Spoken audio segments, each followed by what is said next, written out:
Hi everybody. Now that we've talked about the postulates that we can use to prove that two triangles are congruent, let's get right into writing some proofs of proving triangles congruent. So the first given in this proof is that I is the midpoint of TA. So I'm going to mark that on the diagram. If I is the midpoint of TA, then these two segments are congruent. The second given is that angle T and angle A are right angles. So the next thing I'm going to do is mark that on the diagram. Now we know that in order to prove two triangles are congruent, we need to say three things.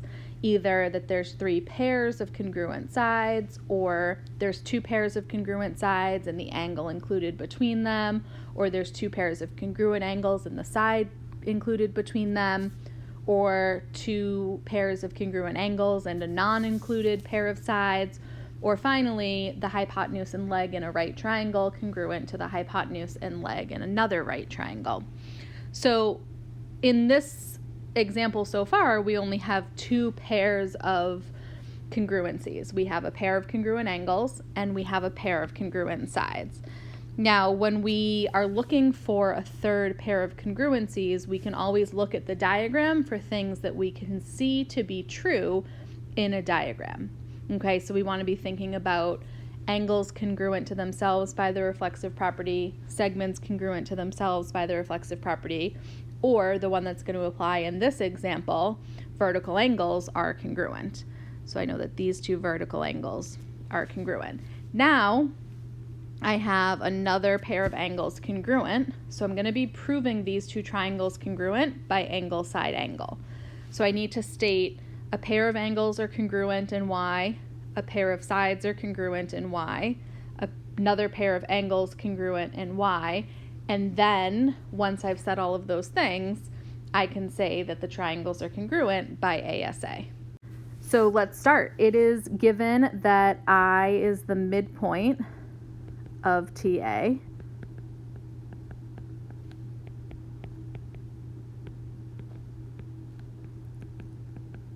And what do I know results from that? I already marked it on the diagram. So TI is congruent to AI, and we're never going to make a statement without saying why. So because a midpoint splits a segment into two congruent segments. And we can abbreviate as long as we're using appropriate abbreviations. So we've basically said this given and we've said what results from it, so we'll move on to the next given. It is also given that angle T and angle A are right angles. So that means that those two angles are congruent because all right angles are congruent to each other. So angle T is congruent to angle A because all right angles are congruent. So I've included this given and what results from it. The next thing that we need to say is that the vertical angles are congruent in Y. So also angle RIT is congruent to angle NIA because vertical angles are congruent. You don't need to state that those are vertical angles or that, you can see that these are vertical angles. You don't have to state, on the diagram we have vertical angles. You can just jump right into saying that those two angles are congruent because vertical angles are congruent. So now I kind of like to go through and highlight to make sure, or put a box around the things that I've said, because before we can say that the triangles are congruent by angle side angle, I need to make sure that I have a pair of angles congruent, another pair of angles congruent, and the side between those two angles in the respective triangles congruent. So I have the pair of sides congruent. I've said that in my proof. I also have these pair of angles that are congruent and this pair of angles that are congruent. So I have said the pair of angles are congruent, another pair of angles congruent, and the sides included between them are congruent. So now I'm at the point where I can say therefore, the symbol means therefore, triangle ITR is congruent to triangle IAN by angle side angle. All right, here's the next triangle proof example that we're gonna do. So when I see triangles that kind of overlap each other in a diagram, I like to pull them out so that they're separate from the diagram and I can visualize them separately. So here's the first one, triangle ADC. So making sure we label the points from the triangle, and then the second one,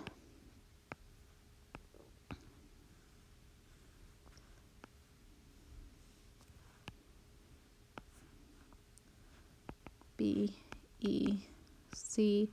and then I'm going to label based on the givens. It's given that angle DAC is congruent to angle BEC, and also that segment DC is congruent to BC. So now I have two pairs of congruencies, and again, in order to write or say that two triangles are congruent, we need three things that we're saying. So here I have a pair of angles and a pair of sides. So I either need another pair of angles so that I could have angle side angle or angle angle side, or I need another pair of sides so that I could have side angle side. Now, unfortunately, I don't have any other givens, so I need to be looking at something that I can conclude from the diagram. Now, in these triangles, I don't see any vertical angles. I mean, I certainly see vertical angles here, but that doesn't help me as far as the triangles we're looking at. I don't see any segment that is the same segment in both triangles, but there is an angle that is the same angle in both triangles, okay? So this angle C up here, that is the same angle in both triangles. So angle C is congruent to itself. And now I have another pair of angles that are congruent. The side that I have congruent is not included between the two angles. So this is going to end up being angle, angle, side, okay? If it was angle, side, angle, then we'd have this side and this side being congruent because those are the sides between the two pairs of congruent angles. Those are not the sides that we have, okay? So it's going to be angle, angle, side that I'm going to use. So let's start writing. We're always going to start with the givens. So it is given that angle DAC is congruent to angle BEC, and then since nothing results from that, I'm just going to write and then list the other given in the same sentence. So I usually, like in the first example, we saw that we were given a midpoint. So after stating that I was given something was a midpoint of a segment, I then said, so these two segments are congruent because a midpoint divides a segment into two congruent segments. And I said what resulted from the given before moving on to the other given. Now, you don't have to do that. You could list all of the givens first and then state what results from each one of them. I personally like to list one at a time and state what results from each one as I go. But both of these givens, nothing results from them. Okay, so I just combined them into one sentence. It was given this pair of angles and this pair of congruent sides. And then going to say that angle BCE is congruent to angle ACD by, that's the reflexive property. Okay, any segment or angle is congruent to itself. Okay, so I've said a pair of angles are congruent, a pair of segments are congruent, another pair of angles are congruent. That's enough for me to say, therefore, triangle ACD is congruent to triangle ECB by AAS. All right, here is the last example that we're going to do. So we're given that BC and AC are perpendicular. So that means this is a right angle. Okay, we're also given that BD and AD are perpendicular. So this angle here is also a right angle, keeping in mind perpendicular lines form right angles. We're also given that AC is congruent to AD, and then that's it. So now I'm looking for vertical angles or reflexive property, and I know that this segment BA is congruent to itself. That's a shared side between both the triangles. So So now looking at this, I have a pair of sides congruent, another pair of sides congruent, and then a pair of angles congruent.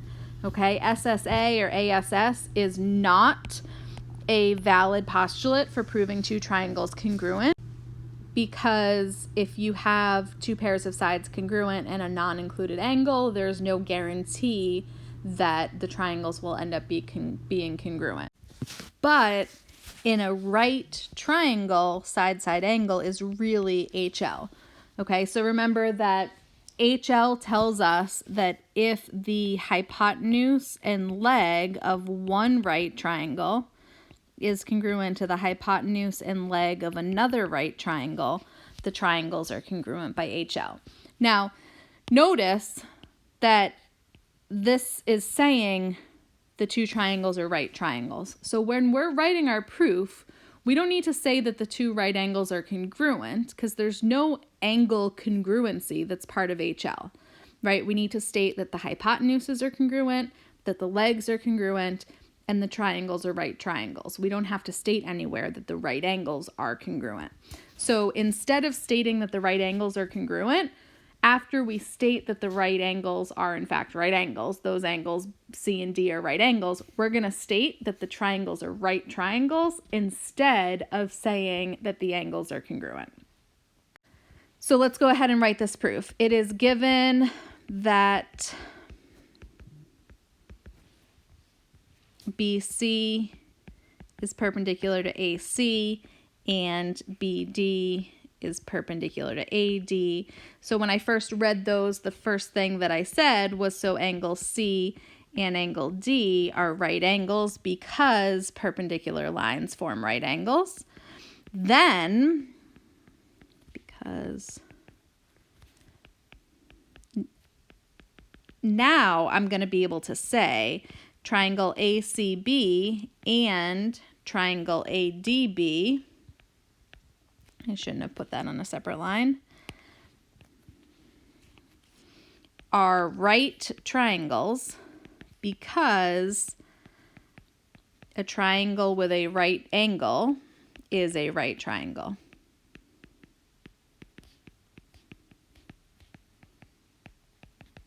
Okay, so now I'm going to be able to use HL in my proof when I get there. So it's also given